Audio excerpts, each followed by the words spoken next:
दोस्तों, welcome back to my YouTube channel J classes 05 पर स्वागत है। तो दोस्तों, आज के हम लोग इस वीडियो पे देखने वाले हैं जो आप लोगों का एग्जाम होगा 7 फरवरी को सोशल साइंस का। इसके लिए हम लोग very very important VVI question answer देखने वाले हैं जो आपके डायरेक्ट एग्जाम में देखने के लिए मिलेगा। इसलिए आप लोग इस वीडियो को बिना स्किप करके देखिएगा और अंत तक देखिएगा। तो चलो हम लोग समझने को आते हैं और वीडियो को स्टार्ट करते हैं। तो दोस्तों, सबसे पहले क्वेश्चन नंबर 1 में दिया गया है कि राष्ट्रवाद में एक निश्चित भौगोलिक क्षेत्र में रहने वाली जनता इनमें से किसके द्वारा जुड़ी होती है। तो इसका क्या होगा राइट आंसर। तो ऑप्शन नंबर ए भी हो जाएगा, समान संस्कृति भी होगा, समान इतिहास भी होगा, भाषा और लोक परंपरा भी होगा। इसलिए इसका right answer option number D हो जाएगा। ठीक है दोस्तों, अब क्वेश्चन नंबर 2 की ओर बढ़ते हैं दोस्तों। तो पूछा गया है कि जर्मनी के एकीकरण में प्रमुख भूमिका निभाने वाले बिस्मार्क कहाँ के चांसलर थे दोस्तों। तो कहाँ के थे। तो 2 का राइट आंसर होगा मेरे प्यारे दोस्तों, वो परसा के चांसलर थे। ठीक है दोस्तों, अब क्वेश्चन नंबर 3 में पूछा गया है कि सरदार वल्लभ भाई पटेल ने किस किसान आंदोलन का नेतृत्व किया था। तो किस किसान आंदोलन का नेतृत्व किया था दोस्तों सरदार वल्लभ भाई पटेल जी। तो 3 का राइट आंसर होगा मेरे प्यारे दोस्तों, ऑप्शन नंबर बी में दिया गया है, बारदोली आंदोलन हुआ था। ठीक है, अब क्वेश्चन नंबर 4 की ओर बढ़ते हैं दोस्तों। पूछा गया है कि साइमन कमीशन भारत क्यों आया।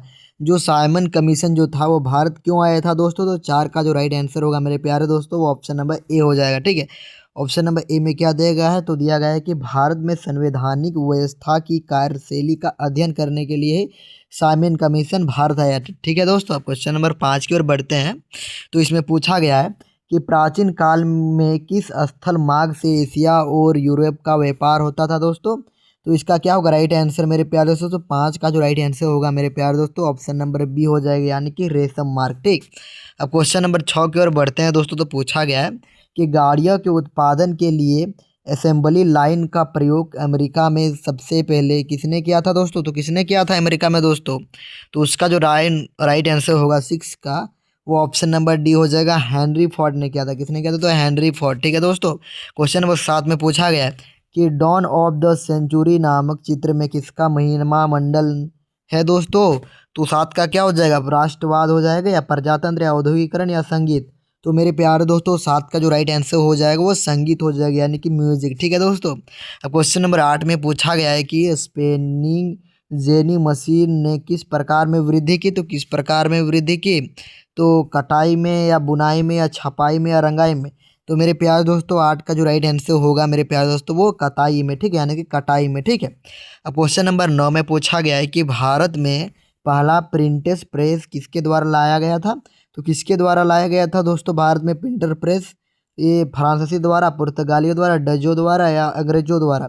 तो मेरे प्यारे दोस्तों, 9 का जो राइट आंसर हो जाएगा आप सभी का, ऑप्शन नंबर बी हो जाएगा, पुर्तगालियों द्वारा। ठीक है, अब क्वेश्चन नंबर 10 में पूछा गया कि गेली क्या है। तो गेली एक प्रकार का क्या है, धातुई फ्रेम है, या चर्मपत्र है, या ताम्रपत्र पत्र है, या पांडुलिपि है। तो मेरे प्यारे दोस्तों, 10 का जो राइट आंसर आप सभी का होगा वो ऑप्शन नंबर क्या हो जाएगा। तो 1 हो जाएगा, यानी कि ए, यानी कि धातुई फ्रेम। ठीक, अब क्वेश्चन नंबर 11 में जो पूछा जा रहा है कि यदि सरकार के विभिन्न अंगों जैसे कि विधायिका, कार्यपालिका और न्यायपालिका के बीच सत्ता का बंटवारा रहता है तो उसे सत्ता को हम लोग क्या कहते हैं, ये हम लोग को बताना है। ठीक है दोस्तों, तो इसका जो राइट आंसर होगा मेरे प्यारे दोस्तों, वो क्षैतिज वितरण को दर्शाता है। तो यहाँ पर आप लोग क्षैतिज लिख लीजिएगा। ठीक, क्वेश्चन नंबर पूछा गया 12 नंबर में कि भारतीय संघ में किस भारतीय संघ में इस समय है। तो कितना अभी इस समय में हम लोग को भारत संघ में। तो 28 राज्य है दोस्तों और 8 संघीय क्षेत्र है दोस्तों। तो इसका जो right answer option number B हो जाएगा। ठीक, अब क्वेश्चन नंबर 13 कि मैक्सिको ओलंपिक की कहानी किस आंदोलन से संबंधित है। जो मैक्सिको जो ओलंपिक की कहानी वो किस आंदोलन से संबंधित है, ये हम लोग को बताना है। ठीक है दोस्तों, क्वेश्चन नंबर 13 में। तो क्वेश्चन नंबर 13 में पूछा गया है तो श्वेत शक्ति आंदोलन, या नारीवादी आंदोलन, या नागरिक अधिकार आंदोलन, या नस्लाभेद आंदोलन। तो मेरे प्यारे दोस्तों, 13 का जो राइट आंसर हो जाएगा वो हो जाएगा श्वेत शक्ति आंदोलन। ठीक है दोस्तों, अब क्वेश्चन नंबर 14 की ओर बढ़ते हैं। तो इसमें जो पूछा गया है कि संविधान की किस अनुच्छेद द्वारा अस्पृश्यता को समाप्त कर दिया, यानी कि छुआछूत को समाप्त कर दिया। अनुच्छेद 16, 1915, अनुच्छेद हो जाएगा 18, अनुच्छेद 17। तो मेरे प्यारे दोस्तों, छुआछूत को कब हटाएगा। तो अनुच्छेद नंबर 17 में हटाया था। ठीक, क्वेश्चन नंबर बढ़ते हैं अब 15 नंबर की ओर कि बामसेफ निम्न में से किसका संगठन है। जो बामसेफ हो निम्न में से किसका संगठन है उसके बारे में हम लोग को बताना होगा। ठीक है मेरे प्यारे दोस्तों, तो क्या हो जाएगा मेरे प्यारे दोस्तों 15 का, तो 15 का जो मेरे प्यारे दोस्तों राइट आंसर जो होगा वो सरकारी कर्मचारी का हो जाएगा। ठीक है, क्वेश्चन नंबर 16 की ओर बढ़ते हैं। तो भारत में राजनीतिक दलों को मान्यता कौन देता है? जो भारत है, हम लोग का प्यारा देश भारत, उसमें जो मान्यता दल कौन देता है? ठीक, मतलब भारत में राजनीतिक दलों को मान्यता कौन देता है? तो राष्ट्रपति, संसद, उच्चतम न्यायालय या चुनाव आयोग। तो जो इसका जो राइट आंसर होगा मेरे प्यारे दोस्तों 16 का, वो आप सभी का हो जाएगा चुनाव आयोग हो जाएगा। ठीक है दोस्तों, अब क्वेश्चन नंबर 17 पर बढ़ते हैं। तो पूछा गया है कि लोकतांत्रिक सरकार होती है, यानी कि जो लोकतांत्रिक जो सरकार जो होती है वह कैसी होती है?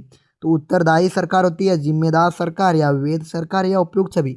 तो मेरे प्यारे दोस्तों 17 का जो राइट आंसर हो जाएगा वो हो जाएगा उपयुक्त सभी हो जाएगा। ठीक है, क्वेश्चन नंबर 18 कर बढ़ते हैं। तो पूछा है कि लोगों को राजनीतिक सुधार लागू करने में कौन सशक्त बनाने वाला कौन सा अधिनियम सर्वश्रेष्ठतम है?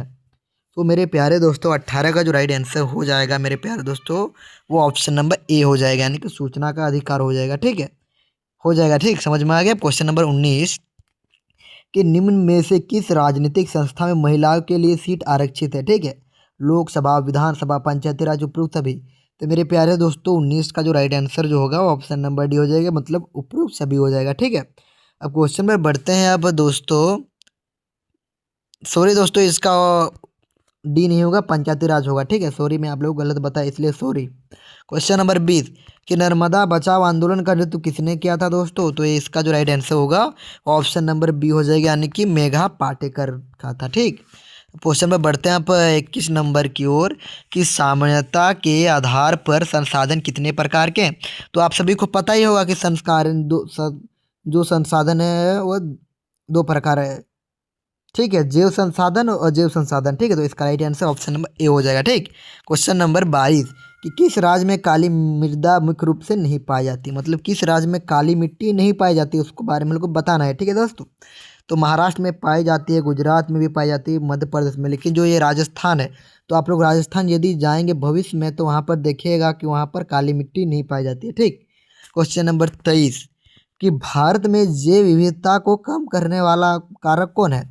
तो भारत में जो जैव विविधता को जो कम करने वाला जो कारक है मेरे प्यारे दोस्तों वो क्या है हम लोग को बताना है। तो वन जीव के आवास आवास का विनाश, या वन जीव को मारना या शिकार करना, या पर्यावरण प्रदूषण एवं दावानल, या उपयुक्त सभी। तो मेरे प्यारे दोस्तों 23 का जो राइट आंसर हो जाएगा वो ऑप्शन नंबर डी हो जाएगा, यानी कि उपयुक्त सभी। ठीक है, क्वेश्चन नंबर 24 की ओर बढ़ते हैं।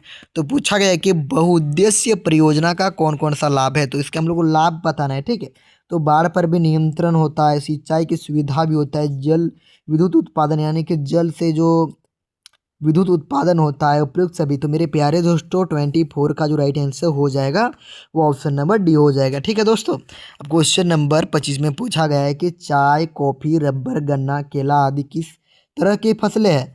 तो ये सभी देखो, चाय का जो पौधा है उसको हम लोग रोपते हैं, कॉफ़ी भी रोपा जाता है, ठीक है, रबर भी हम लोग रोपते हैं, गन्ना भी, केला भी, तो ये सब रोपण फसल के अंतर्गत आया। ठीक है दोस्तों, इसलिए इसका जो राइट आंसर हो जाएगा वो रोपण फसल हो जाएगा। ठीक, अब क्वेश्चन पर बढ़ते हैं अब 26 नंबर की ओर। तो पूछा गया है मेरे प्यारे दोस्तों कि भारत में धान की खेती मुख्य रूप से किस फसल ऋतु में की जाती है, मतलब किस ऋतु में की जाती है? ठीक है, तो धान का जो फसल उगाया जाता है मेरे प्यारे दोस्तों तो आप सभी को पता ही होगा क्या होगा।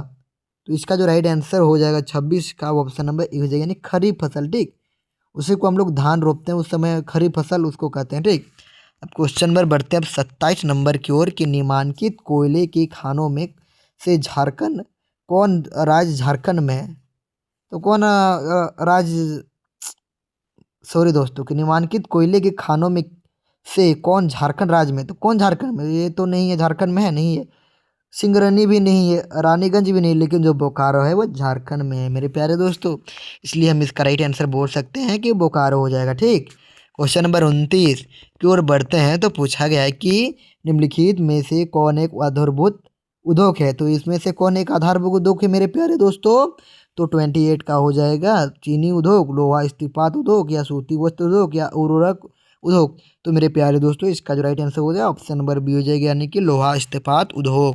क्वेश्चन नंबर अब 29 की ओर बढ़ते हैं। तो पूछा गया कि कारखानों द्वारा निष्कासित 1 लीटर अपशिष्ट से लगभग कितना गुना जल दूषित होता है। देखो दोस्तों कितना इंपॉर्टेंट है कि कारखानों द्वारा निष्कासित 1 लीटर अपशिष्ट से कितना गुना जल बर्बाद होता है फैक्ट्रियों से। देखो तो लगभग 8 गुना। दोस्तों समझ सकते हैं कितना ये हानि पहुंचाता है जल को। ठीक है दोस्तों। क्वेश्चन नंबर 30 में पूछा गया है कि निम्नलिखित में से सड़क परिवहन के बारे में कौन सा कथन असत्य है, इसमें कौन गलत है मेरे प्यारे दोस्त।